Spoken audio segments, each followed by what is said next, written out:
예, 12월의 첫날이자 단계적 일상회복 시행 한 달 만에 코로나19 확진자 수와 위중증 환자 수가 모두 역대 최다 규모를 기록했습니다. 네, 먼저 이를 오전에 있었던 코로나19 중앙재난안전대책본부의 정례 브리핑 내용을 듣고 오겠습니다. 입국을 강화하면서 각종 검사들을 강화하고 있지만 국내 지역사 유입 가능성에 대해서는 현재 없다라고 단정하기는 좀 어려운 상황인지라 계속적으로 좀 주의를 요구하면서 입국 관리를 강화하고 특히 들어오는 이 외국에서 들어오는 사람들에 대한 진단 검사들을 계속 강화하면서 필요한 경우 변이 검사도 전체적으로 확대하는 방안들을 지금 같이 추진하고 있는 중입니다. 예, 기존의 델타 변이 바이러스보다 전파력이 높다고 알려진 오미크론 변이에 대한 국내 확산에 대해서도 걱정이 커지고 있습니다. 네, 취재 기자를 연결해 보겠습니다. 자, 이정아 기자. 자, 이 오미크론에 더해서 국내 코로나19 전반적인 상황도 좋지 않습니다. 먼저 이를 0시 기준으로 신규 확진자 수가 전국에 5천 명을 넘어선 상황인데요. 위중증 환자만 700명을 넘어섰고요. 자, 이게 단계적 일상회복 시행 한 달 만인데 현재 지역 감염 상황은 구체적으로 어떻습니까? 네, 코로나19 신규 확진자 인천 326명입니다. 특히 인천 부평구와 계양구에서는 요양원 또 종교시설을 중심으로 한 집단 감염의 추가 확진자가 계속해서 발생하고 있습니다. 또 중증 환자 전담 병상 79개 가운데 70개 병상을 사용하고 있고요.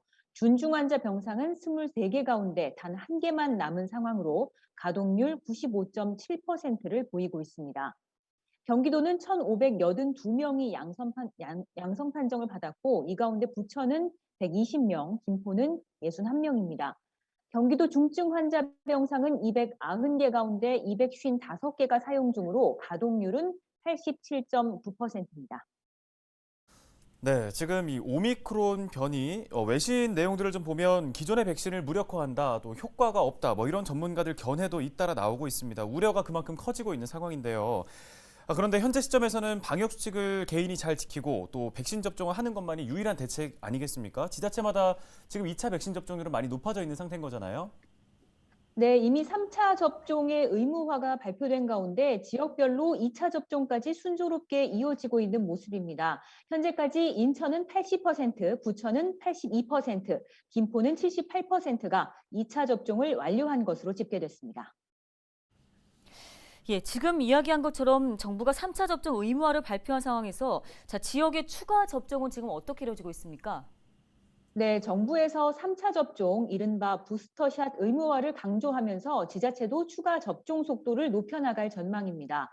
부천시 보건소는 요양병원 등 감염 취약시설의 입소 종사자에 대한 이 3차 접종을 지난달 30일까지 대부분 마쳤고요. 2일부터는 시민들을 대상으로 사전 예약을 받습니다.